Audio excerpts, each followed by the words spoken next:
I stared at the insurance documents spread across my desk, a strange calm settling over me despite what they revealed. $5 million in life insurance, taken out just 3 months ago. My husband David's signature perfectly forged on every page. Next to them lay bank statements showing systematic transfers of company funds to offshore accounts. The evidence was damning, but I wasn't surprised. I'd known something was wrong for months. My name is Lauren Carter, and at 35, I was the CFO of Carter Technologies, a cybersecurity firm I'd built with David over the last decade. We met in grad school, me with my MBA and with his computer science degree. We had big dreams of revolutionizing the industry. For years, we were the perfect team. Then Emma entered our lives. Emma Blake, my best friend since college, the maid of honor at our wedding, and now, apparently, the architect of my husband's elaborate plan to fake his death and disappear with millions. The phone call came at 3 a.m. Emma's voice was thick with tears. "Lauren, something terrible has happened," she sobbed. "David's boat, there was an accident. They can't find him. The Coast Guard is still searching, but they think he's gone." I gripped the phone tighter, listening to her performance. It was good. I had to give her that. The tremor in her voice, the perfectly timed pauses. She probably rehearsed it. "I'm coming over," she continued. "You shouldn't be alone right now." "No," I said firmly. "I need some time to process this. I'll call you tomorrow." There was a slight hesitation before she responded. "Of course. Whatever you need, I'm here for you, Lauren." I hung up and walked to my home office, powered up my laptop, and pulled up the tracking software I'd installed months ago. David's phone signal was active, moving steadily south along the coast. Some tragic accident. It had started 6 months earlier. Small changes at first. David working later than usual, being more protective of his phone, taking business trips that didn't quite add up. Then I noticed discrepancies in the company accounts. Nothing obvious, but enough to make me suspicious. Emma started showing up at the office more frequently, claiming she wanted to support her best friend's company. She and David would have long meetings behind closed doors. Strategy sessions, they called them. I pretended not to notice the lingering looks, the way their conversations stopped when I entered a room. I could have confronted them then, but something held me back. Maybe it was years of business negotiations teaching me the value of patience, or maybe it was the cold anger that had started to build inside me. Either way, I watched and waited. 3 months ago, I hired a private investigator. Within weeks, he'd uncovered everything. The secret meetings, the hidden accounts, the forged insurance policies. David and Emma had been planning this for months. They would fake his death, collect the insurance money, and disappear with millions in embezzled company funds. Emma would play the grieving friend, supporting the widow while helping to dismantle any suspicion. It was almost elegant in its simplicity. Almost. What they didn't know was that I had been 10 steps ahead of them the entire time. Every transaction they thought was hidden.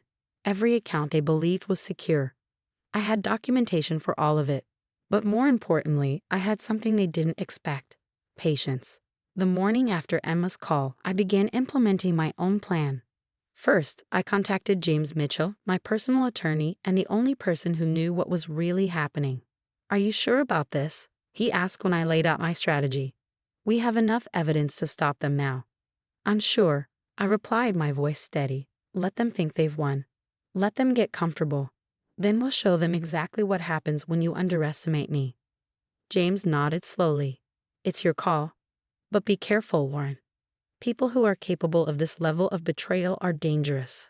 I smiled, though there was no warmth in it. "Trust me, James. They have no idea what dangerous really looks like." The next few days were a blur of activity. The Coast Guard called off their search. Emma was constantly at my side, playing the role of supportive best friend perfectly. She held my hand through meetings with the police, helped me plan a memorial service, and made all the right sympathetic noises. I played my part too, the grieving widow, too devastated to look too closely at the insurance policies or company accounts.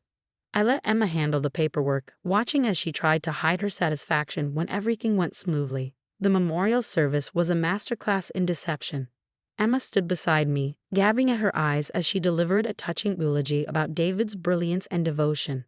I sat in the front row, my face carefully composed, thinking about how my husband was probably on a beach somewhere. congratulating himself on his clever escape. But I had a surprise waiting for both of them, because while they'd been busy planning David's death, I'd been making my own arrangements. Every dollar they thought they were stealing had been carefully tracked. Every account they believed was secure was being monitored. And the insurance policy they were counting on, it had a few clauses they hadn't noticed.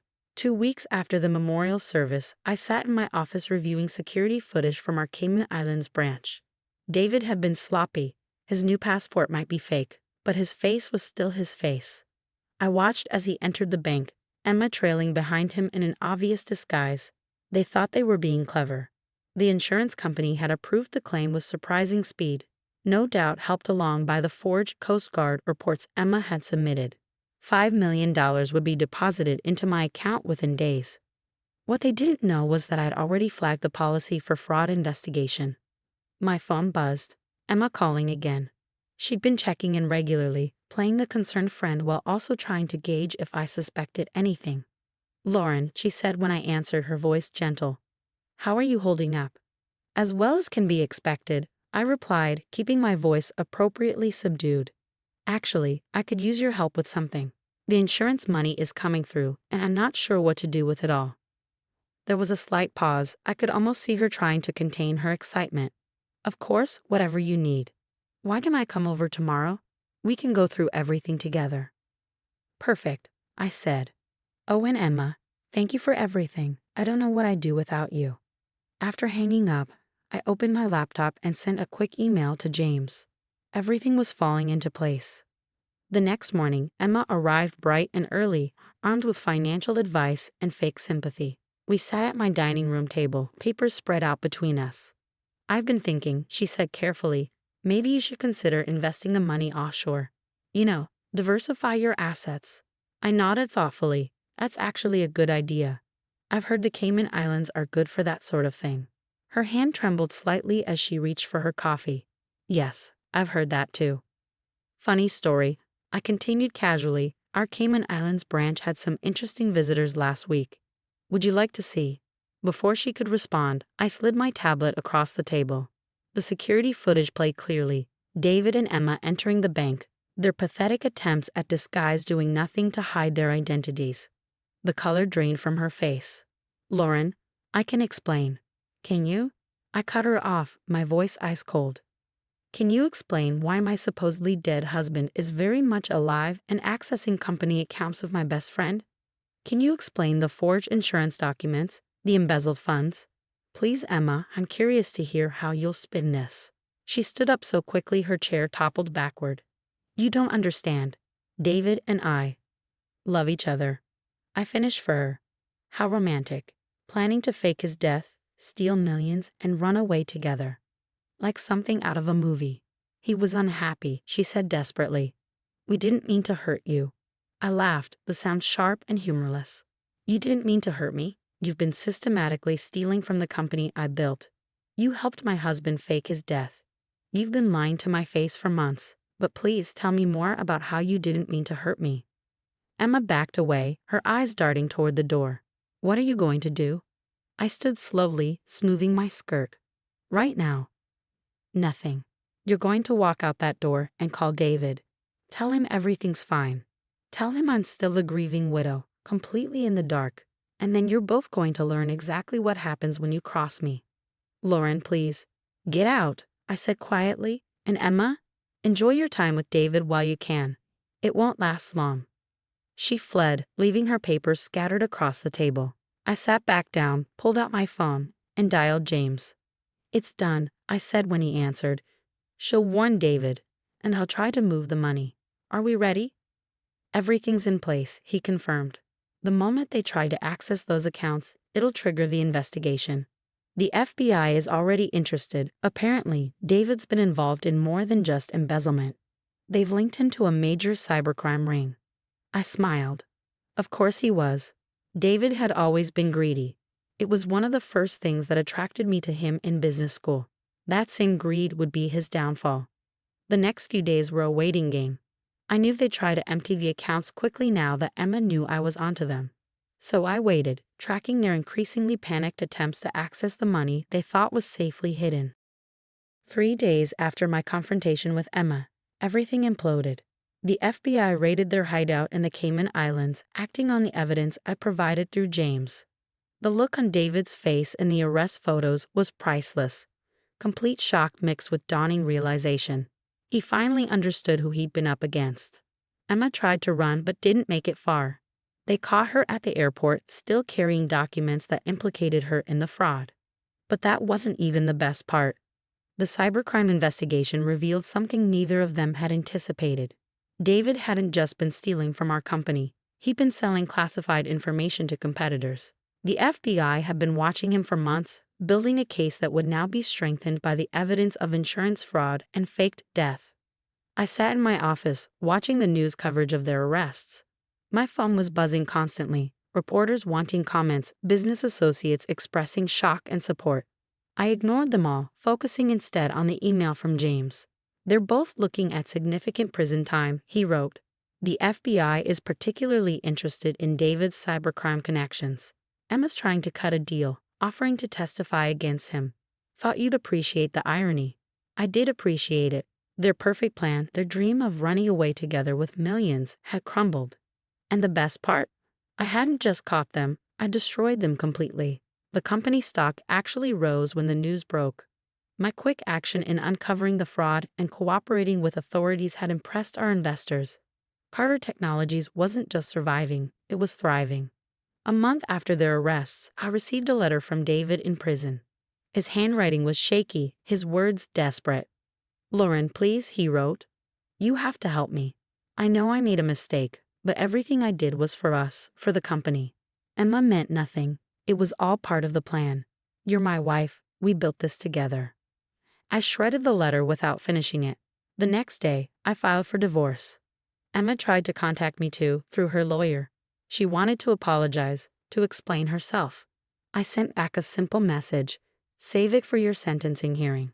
The trials were quick. With a mountain of evidence against them, both David and Emma took plea deals. David got 15 years for the combined charges of fraud, cybercrime, and conspiracy. Emma got 7 years, her sentence reduced in exchange for her testimony about David's other illegal activities. I attended both sentencing hearings, sitting quietly in the back of the courtroom. Neither of them would look at me. They couldn't bear to see what they'd lost, what they'd thrown away in their greed and betrayal.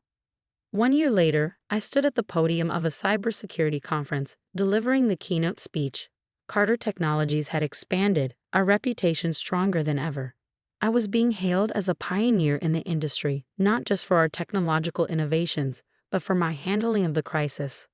The biggest threat to any organization, I told the packed audience, isn't always external. Sometimes it's the people you trust most who can cause the most damage. But with the right safeguards, the right awareness, you can turn any attack into an opportunity. The applause was thunderous. As I walked off stage, I thought about David and Emma, sitting in their separate prison cells, probably still wondering how their perfect plan had fallen apart. They thought I was an easy target, the trusting wife, the loyal friend. They never understood that I built this company from the ground up, that I'd survived in this cutthroat industry by being smarter, more patient, and more ruthless than anyone expected. That evening, I sat in my new penthouse office, looking out over the city lights. My phone buzzed with a text from James. The last of David's appeals had been denied. He would serve his full sentence. I smiled, pouring myself a glass of champagne. Sometimes the best revenge isn't just about catching someone in their betrayal. It's about letting them destroy themselves while you rise from the ashes stronger than ever. Emma and David had tried to write me out of their story, to reduce me to a footnote in their great escape. Instead, they become cautionary tales in mine. And me? I was just getting started.